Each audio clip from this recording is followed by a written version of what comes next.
मध्यपूर्वको द्वन्द्वको कारण मान्छेहरू भकमरीले मर्ने अवस्था आएको छ। आज विश्वको मुख्य समाचारहरूमा तपाईँलाई स्वागत छ। विश्व अर्थतन्त्रमा मन्दीको चेतावनी। अन्तर्राष्ट्रिय मुद्रा कोषले जारी गरेको पछिल्लो प्रतिवेदनमा मध्यपूर्वमा जारी द्वन्द्वका कारण विश्वकै आर्थिक वृद्धि दर अनुमान घटाएको छ। ऊर्जा र खाद्यान्नको वृद्धि विकास उन्मुख देशहरूको सबैभन्दा बढी प्रभावित पर्ने चेतावनी दिएको छ।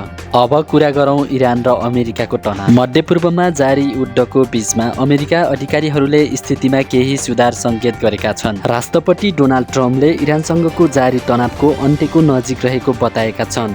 क्षेत्रमा अझै पूर्ण शान्ति छाउन बाँकी रहेको छ भन्ने पनि बताएका छन्। अब कुरा गरौँ सुरक्षा र कूटनीतिक सक्रियता। जापान र दक्षिण कोरियाले चीनको दबाव प्रभाव र उत्तर कोरियाको आणविक कार्यक्रमलाई मध्यनजर गर्दै सुरक्षा सहयोग सुदृढ गर्ने विचार गरेका छन्। उच्च स्तर 2+2 संवाद गर्ने तयारी गरेका छन्। यो संवाद आगामी मे महिनामा हुने अपेक्षा गरेका छन्। अब कुरा गरौँ युक्रेनको। युक्रेनमा निरन्तर युद्ध भइरहेको छ। रुस र युक्रेनको युद्ध जारी छ। पछिल्लो 24 घण्टामा मात्रै रुसी सेनाले ठूलो सङ्ख्यामा जनशक्ति र सैन्य उपकरण गुमाएको युक्रेनी रक्षा मन्त्रालयले जनाएको छ। दुई देशबीच निरन्तर सैन्य झपट र रक्षात्मक गतिविधिका समाचारहरू आइरहेका छन्। यस्तै नयाँ जानकारी पाइराख्नका लागि हामीलाई सब्स्क्राइब गरेर हामीसँग जोडिराख्नुहोस्।